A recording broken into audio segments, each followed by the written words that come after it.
আপনার রন্ধন প্রতিভাকে সবার সামনে তুলে ধরতে এই মটন ব্র্যান্ড ঘি রান্না বান্না হাজির হয়ে যাচ্ছে আপনারই জেলায়।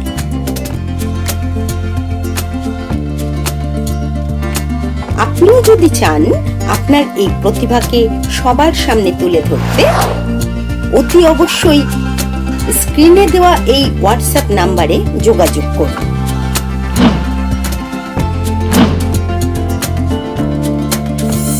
নমস্কার, আমি আশা ধূত, থাকি কুমারটুলি শোভা বাজারে। আজকে আমি এসেছি এই যে মটন ব্র্যান্ড ঘির রান্না বান্না অনুষ্ঠানে। মটন ব্র্যান্ড ঘি তো কথাই কি, কিছু বলবার নেই, এত পুরনো এত ভালো ঘি আমরা রোজ ইউজ করি। তো আজকে আমার রেসিপি আমি বানাচ্ছি ক্রিস্পি পোট্যাটো উইথ হানি। কি কি উপকরণ লাগছে ওগুলো একটু আপনাদের জানিয়ে দিই। লাগছে পোট্যাটো, এগুলো আমি কেটে একটু 2 মিনিটের জন্য বয়েল করে রেখেছি। এটা রইল চালের গুঁড়ো আর ময়দা, এটা আমি পেস্ট বানাবো। কর্নফ্লাওয়ার পরে গুলে দিতে হবে। একটু আছে কাঁচা লঙ্কা কুচি, রসুন কুচি, পেঁয়াজ পাতা, এটা আছে পেঁয়াজ কাটা, আর একটু শিমলা মির্চ। আর ঘি তো অবশ্যই লাগছে, মটন ব্র্যান্ড ঘি, ওটা দিলে একদম টেস্টটা খুব বেড়ে যাবে। একটু নুন, এখানে আছে সাদা তিল, সিসেম তিল, আর গুঁড়ো লঙ্কা, গোলমরিচ গুঁড়ো, এটা হলো tomato sauce, tangy tomato sauce, and এটা হলো সয়া সস। এখন আমরা একটু গ্যাসের কাছে যাই আর এই আলু ভাজা আরম্ভ করি। তেলটা একটু গরম করতে বসিয়ে দিয়েছি। এখন আমরা এই যে ময়দা আর চালের গুঁড়ো ওর একটু পেস্টের মতন গুলে ওতে সেদ্ধ করা আলু দিয়ে একটু ভেজে নেব। এটা আমরা জল দিয়ে গুলে নিচ্ছি।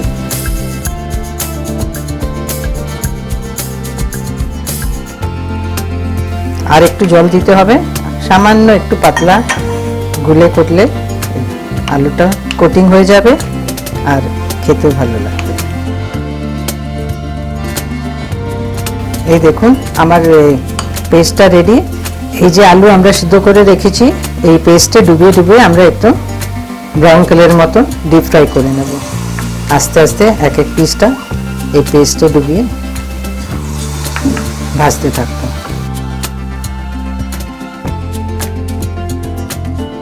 এই কর্নফ্লাওয়ার আর এই ময়দার পেস্ট আছে না বলে আলুগুলো খুব ক্রিস্পি হয়ে যাবে, খেতেও ভালো লাগবে।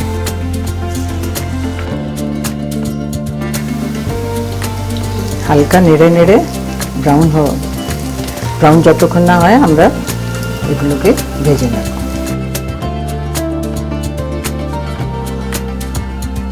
একটু নাড়তে হবে, দু পিঠি ব্রাউন করে আমাদের ভেজে নিতে হবে। এই দেখুন এই যেগুলো ভাজা হয়ে গেছে ব্রাউন কালার, ওগুলো আমি নিয়ে নিচ্ছি। আস্তে আস্তে করে 2-4 মিনিট টাইম লাগবে, কিন্তু ক্রিস্পি হয়ে যাবে একদম, খুব খেতে ভালো লাগবে। এই দেখুন যেগুলো হয়ে গেছে আমি বার করে নিচ্ছি, আর 2-4টে আবার হয়ে যাবে। দেখুন দেখতে কত ভালো লাগছে আর খুব ক্রিস্পি হয়েছে, এগুলো মচমচে খেতে। আর 2-1 মিনিট ফ্রাই করলে এই সেকেন্ড লটটাও আমার হয়ে যাবে।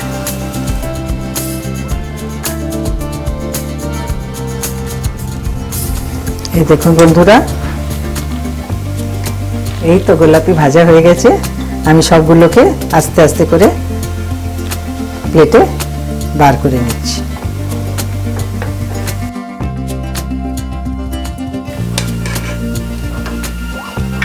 এই তো আমাদের সুন্দর করে ব্রাউন কালারে ভাজা হয়ে গেছে। আলুটা তো আমাদের ভাজা হয়ে গেছে। এখন আমরা সেকেন্ড স্টেপে যাই। তার জন্য আবার একটা প্যান নিব, ওতে 2 টেবিল স্পুন মতন তেল দিয়ে দিব, রিফাইন্ড অয়েল, আর 1 চামচ ঘি দিব। এটা দিলে খুব ভালো টেস্ট আসে।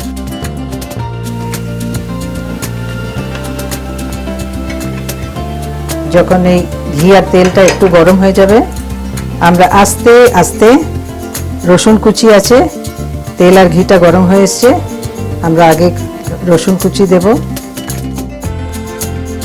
রসুন কুচিকে আস্তে 2 মিনিট করে একটু হালকা ফ্রাই করে একটু গোলাপি হয়ে গেলে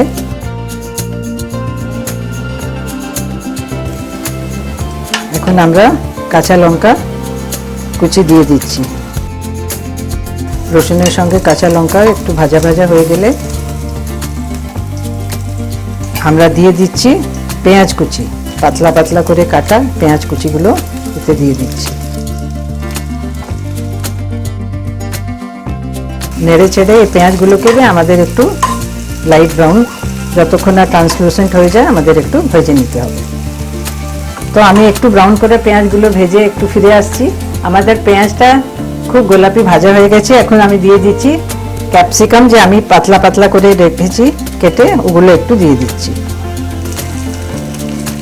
পেঁয়াজ ভাজতে একটু টাইম লাগে, কিন্তু ক্যাপসিকামে এত টাইম লাগে না বলে পরে দিয়েছি। ওগুলো একটু ক্রাঞ্চি ক্রাঞ্চি থাকলে খেতে খুব ভালো লাগে। এগুলো যতক্ষণ ভাজা হচ্ছে আমি কিছু মশলাগুলো দিয়ে দিচ্ছি। আমি দিচ্ছি একটু সাদা তিল। এই জাতীয় ডিশে একটু সাদা তিল দিলে টেস্টটা খুব ভালো হয়। 1 চামচের মতন তিল দিলাম, স্বাদ মতন নুন, একটু গুঁড়ো লাল লঙ্কা, এগুলো দিয়ে একটু নাড়াচাড়া করে মশলাগুলো একটু ভেজে গেলে আমি যে আলুগুলো ভেজেছিলাম ওগুলো দিয়ে দেবো। এখন তো আলু দেওয়ার পালা। সবজি প্রায় ভেজে উঠেছে, আমি আলুগুলো দিয়ে দিচ্ছি।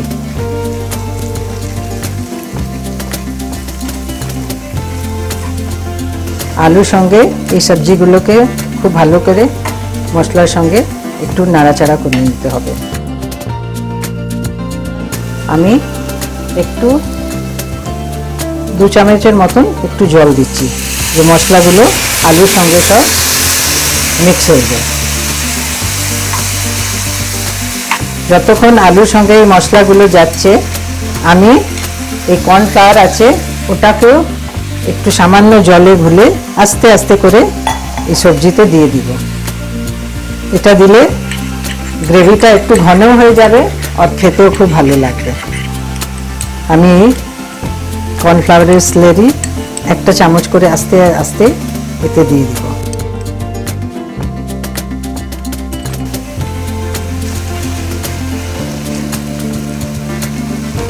আর 1 চামচ লাস্টে দিয়ে নাড়াচাড়া করতে হবে।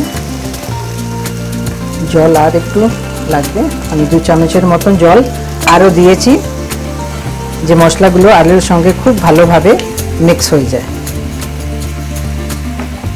এই যে এখন আলুর সঙ্গে মশলাগুলো ভালো করে ফুটে গেছে, এখন আমি 1 চামচের মতন সয়া সস,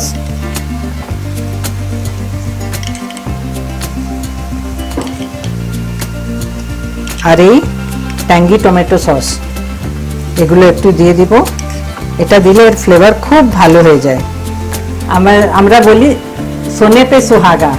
এই ক্রিস্পি পটেটো উইথ হানি প্রায় শেষের দিক। আমরা লাস্টে একটু পেঁয়াজ পাতা দিয়ে এটা মানে আমাদের কমপ্লিট হয়ে যাবে। একটু আমি পেঁয়াজ পাতা দিয়ে দিচ্ছি। এখন খুব ফ্রেশ পেঁয়াজ পাতা বাজারে আছে, আর এগুলো দিলে টেস্টটা খুব ভালো লাগে। সামান্য তিল ছড়িয়ে দিচ্ছি, বাস হয়ে গেছে। আমি গ্যাসটা অফ করে দিচ্ছি। এখন তো পরিবেশন করার পালা। আমি আমার ডিশটা এই প্লেটে দিয়ে দিচ্ছি। বাস এই ডিশটা রেডি। এখন জাস্ট একটু গার্নিশিং এই পেঁয়াজ পাতা, কুচানো পেঁয়াজ পাতা দিয়ে একটু গার্নিশ করে দিলে রেডি। এই তো crispy potato with honey ready হয়ে গেছে। যখনই কিছু চটপট খাওয়ার ইচ্ছা হয় বা বাচ্চারা আবদার করে যে মা কিছু খেতে হবে, তো বাড়ি মানে হোটেলে যাওয়ার তো দরকারই নেই, চটপট এই রেসিপিটা বানিয়ে নিন আর দেখবেন আপনি সবার মন জয় করে নিয়েছেন। তো চলো, যদি আপনি এই রেসিপিটা আপনাদের পছন্দ হয়েছে তো লাইক করবেন আর শেয়ার করবেন, আর এই চ্যানেলটাকে সাবস্ক্রাইব করুন। আর যদি আমার মতন ইচ্ছে হয় তাহলে মর্টন ব্র্যান্ড ঘিয়ের এই যে রান্নাবান্না প্রোগ্রামে যদি আসতে চান আর আপনার রেসিপিটা শেয়ার করতে চান তো নিচে দেওয়া নম্বরে যোগাযোগ করুন। Thank you.